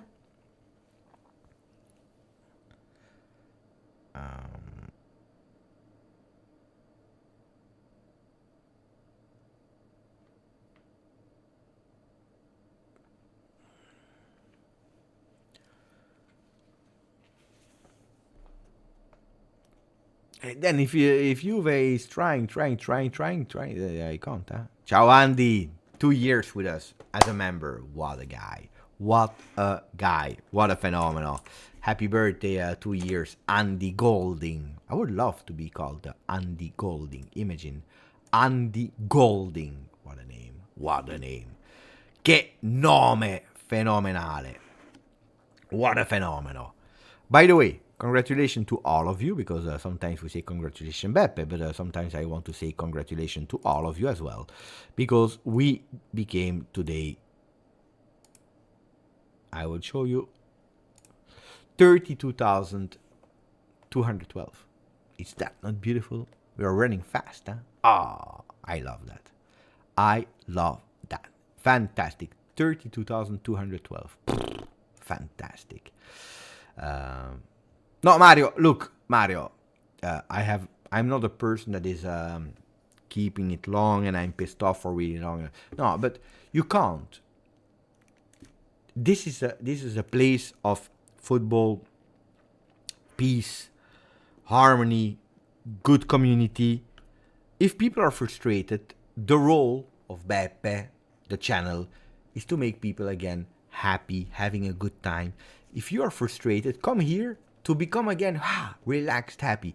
If you come here to take your negativity with you and keeping actually the chat toxic or bringing your toxicity in the chat, then next time I ban, because it was long that you were negative, and I don't like Juve since 25 years, and this. Okay, great, but at a certain moment, basta. You can't. It is not the right. No, we are in a friendly. We are rebuilding. We have new players. We have a new coach. We are analyzing. It's a moment of.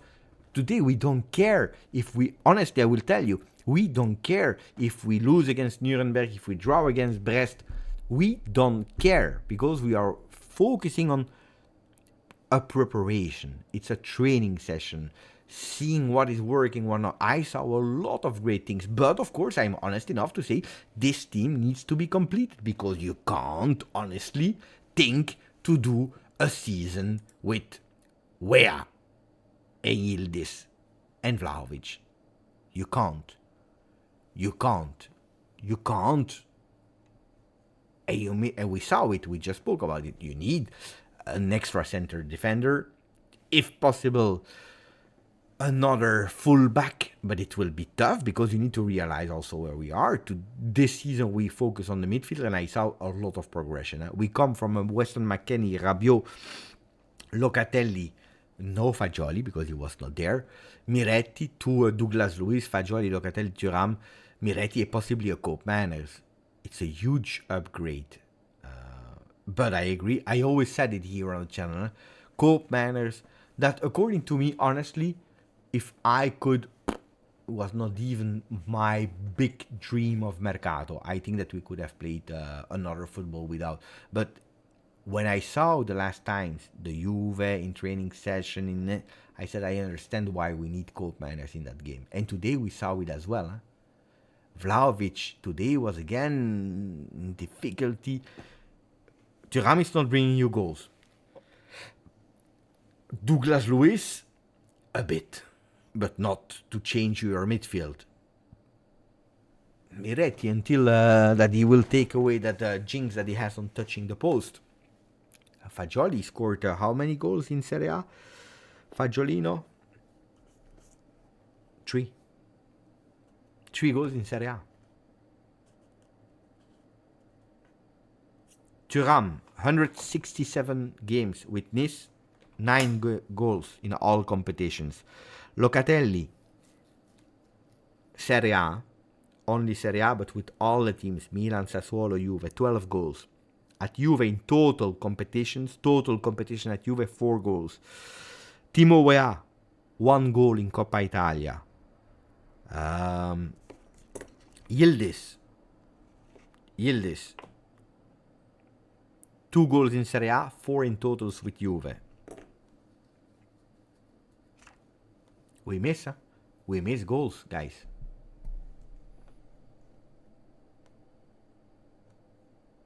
We need the one of Dusan, and we need more. But these goals will not come from Thuram. Will not come from, maybe from Locatelli. We'll see a bit more this season, but not enough. Maybe we'll go to 3-4 in the position that he's playing, hopefully.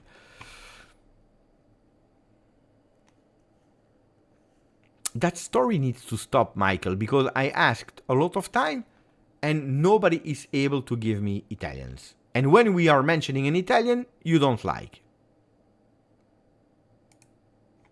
That story, it's typical. It's really typical of people abroad that are still living the dream of Italy, and we love because our grandfather is from Italy and we love Italy. That's typical, that discussion that is coming every single time. But then when you are seeing things black on white and we are asking for alternatives, nobody have. Except, of course, of the players that Juventus tried and the clubs are not willing to sell us. Then, if you tell me today the alternatives of Italian players, we can discuss about it. Otherwise, we need to stop with these jokes that are always annoying. No, but that makes me mad. Because then I tell you, Raspadori, and people get pissed off. Because I know we don't like Raspadori. Gatti, and we don't like Gatti because he's aggressive. Locatelli, we don't like. Get him out of our club. Miretti, no, we don't like Miretti. So we are the first one to criticize our Italian players. We don't like them.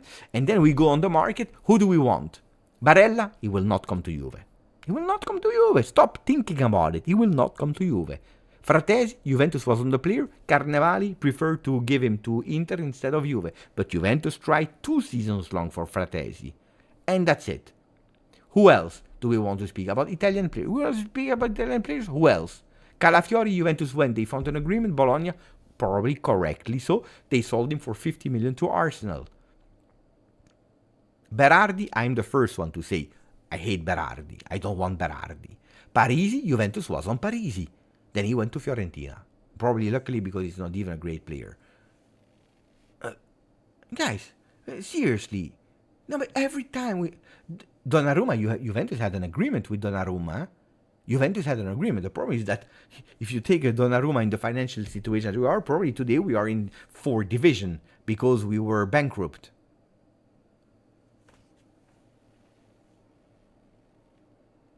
My Verratti is in Saudi Arabia, guys. What are we speaking? He's retired. He's retired. Tonali went to Newcastle for money. For how much did they sold him? 80 million euro. Guys, be realistic as well. Huh? Scalvini, he will not go anywhere. First of all, because he's injured. Secondly, because he cost too much. Buongiorno, Juventus tried. He said no because he respected Torino. And that's why he went to Napoli. So, the possibilities were Buongiorno, Juventus was on him. Fratesi in the past, Juventus was on him. Calafiori, Juventus was on him. Raspadori is a possibility. There are some talks.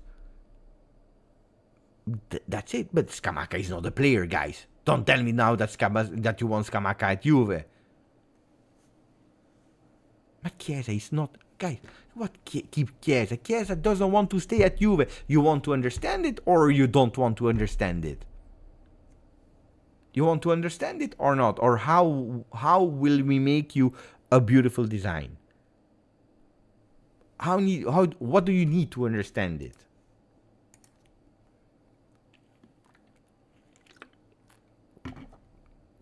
Udogie is going to Tottenham. Juventus tried for the player. And he's to Tottenham. Juventus tried for Udogie. Tottenham had more money. Juventus was on Udogie. We spoke about him. I even made a song. What is your destiny, Udogie? What is your destiny, Udogie? I'm going stressed because it's always the same. Now, look. I'm looking for Michael. Well, Michael, he didn't answer anymore. He didn't give me one realistic player. He came with La Bomba, with the little joke. Again, no Italian players. And then he leaves. No, Michael. I like Michael. I have immense respect. But you follow my channel since long. I don't like when we're starting like that. We have shit Italian generation. It's the reality. It is the reality. We have a really bad Italian generation. This is the reality. You want the truth? This is the truth. It's not the coincidence that Juventus was that Italy was out 2 World Cups in a row, and that this one, if we don't have that miracle goal by what's his name there? I forgot about him. Zaccagni. We don't go through. We are eliminated again in the group stages. The last time that we went over the group stages was in 2006. But you realize that? From a World Cup, from the Euro, we won. As I always say, the stars were aligned. Did we deserve? Yes, we deserved. We deserved to win. Were we the strongest one? Absolutely not. Were we risking? Yeah. Because you win in the penalties with England, with Spain, Austria was tricky. It was really tricky because if you concede that goal and if they validate that goal, you never come back. That's the reality. We don't have great players in Italy. We don't. And on top of that, when you want to, because that's, you know what's making me the most angry?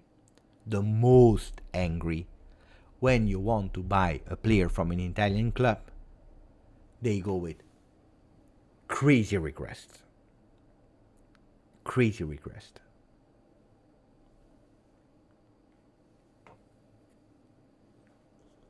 Berardi, do you remember? They wanted 40 million euro last winter.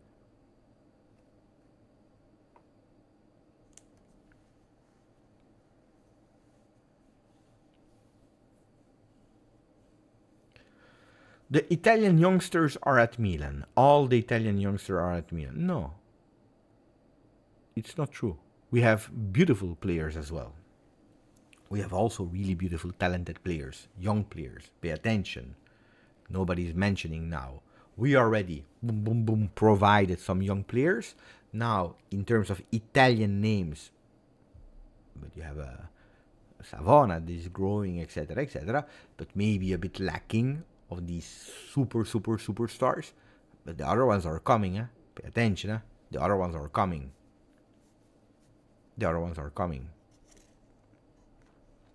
Anyway, guys, I will close in a second. Let me first read the message of Alessandro. Alessandro is saying, "Ciao Beppe, thank you for the donation, my friend. Absolutely correct statement about the generation of about current generation of football in Italy. But it is true. Some people, they don't want to see it. I said the winner of Euro before the tournament started will be Spain. I said the flop of Euro will be Italy. And if it was not for Zaccagni, it was Italy that was the flop. Actually, I see Italy as the flop. Even if we score that goal, I see Italy as the flop.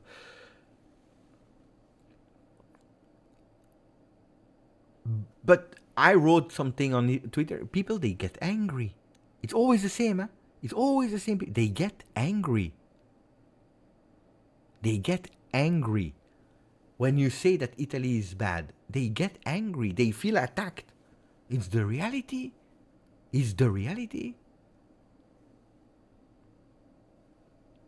People get crazy. They get crazy.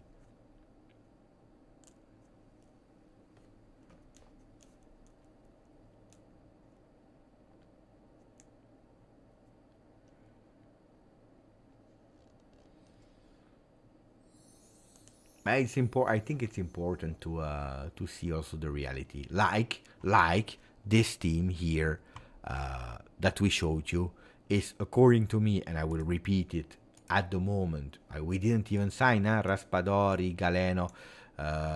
What was it there? Todibo. Here, these players, we didn't even sign them. But this team, I made a video 3 days ago. I said this team is not complete. Like, I made a Serie A Mercato ranking where I put Juventus 8 because I saw teams that were working into completing the team that makes sense. Today, we are not complete. But today, I saw beautiful progress. Today, I was relieved into what I saw. I said, okay, there is something. Okay, great. Something is working. Something is the bird of Thiago Motta's Juve. Then, of course, if Chiesa, that people love, he doesn't want to leave or find a team. If McKennie, that people were saying is the best player in the world last season, and we can't play with McKennie, he's not wanting to leave. If Chesney is not wanting to leave, then we have problems. Then we have really... If Arthur is not finding a team, we have problems.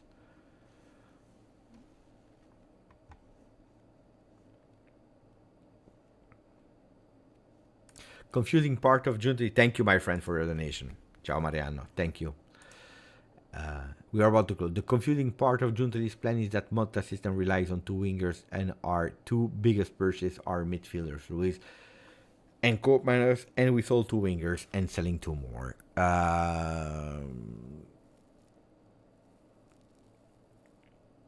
Yeah, but the Ealing would not have been a starter at Juve. Not even a good rotational player, probably. And we wanted to go. Our midfield was difficult. We always said it. Was really, really, really difficult. Was really not good.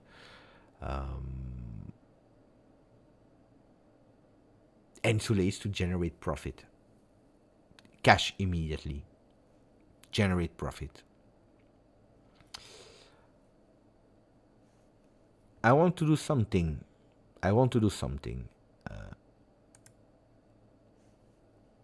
go with that one.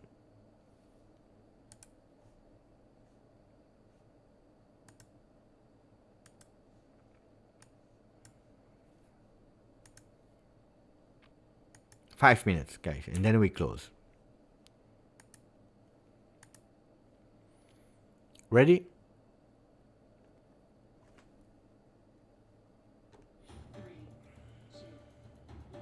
It's time. We go with the questions. Fast questions. Here we don't speak too much. Fast questions.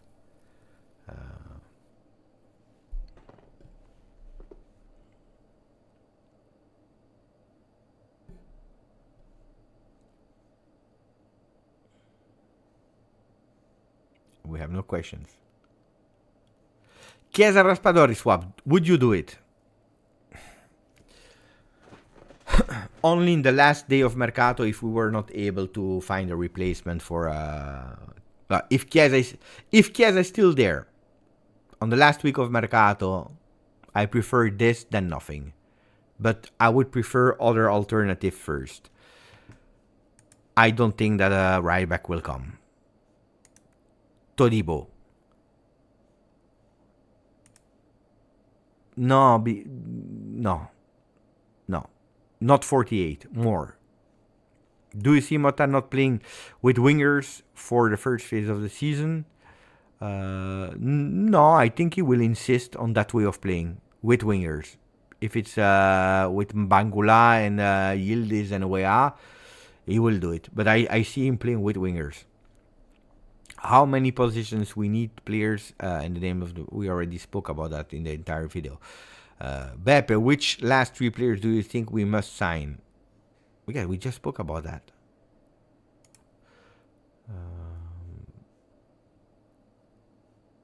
Do you think Chiesa stays? No. Do you think Cabal could be a starter? It's too early to say, but today was impressive. And also last time it was really good. Beppe, why you been recently putting me on blast? No. But it's because you just say strange things, Michael. Because, Michael, last time you said also something totally strange. And you're here since like 3 years. Michael, you know that if you start telling me things about Italian players, I go totally crazy. Cappuccino, what? After 12, guys, Salvatore, please, we have 5 minutes. Have you, how far you predict we go in Champions League? I said that we would do really, really well. Not not winning, but surprising a lot of people in Champions League really well.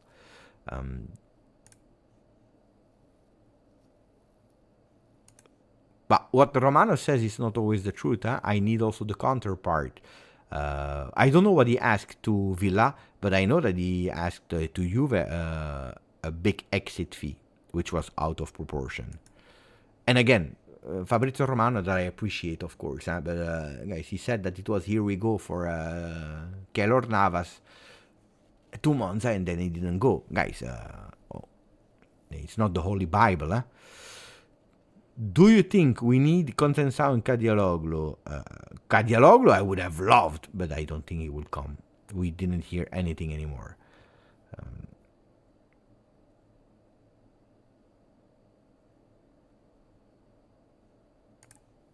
No, I think now these are the ones, at least to start the season with. Rui, Bangula, Savona.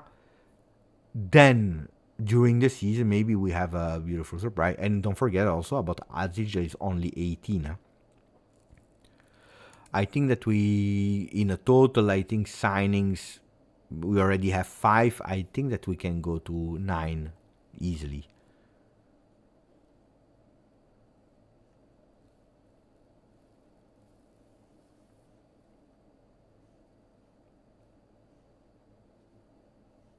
Next week he will come.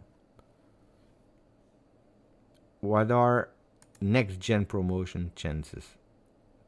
We need to discover again a new tournament, because it will be category 3, so Chi. So it's in the south of Italy with a lot of travels. Every away game we travel a lot. I need to also to understand how many players we are taking from the next gen, and I didn't focus yet about the team of Montero. I'm really curious about the team of Montero. I don't know, honestly. My favorite for Vice Vlahovic. I would love Kalimundo, but not sure if it's possible. Kalimundo would be a good player there. I loved the guy. What was his name? Mikao Dadze, but he went to Lyon.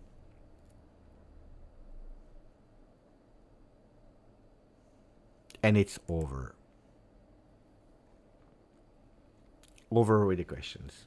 This time I don't take any more questions on that. Guys, 2 hours of live. It was beautiful. Thank you. We speak tomorrow. Maybe tomorrow. I'm not even sure if we will do. Or the post-game. Depends.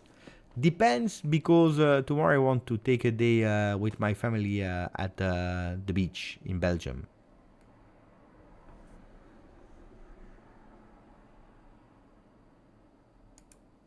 No, I will not do an update about the next gen before next week.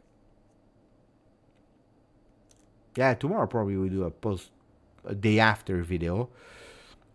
But I'm not sure if I will be on time or not, because I always like to watch again the game, and after the game I need to do the video.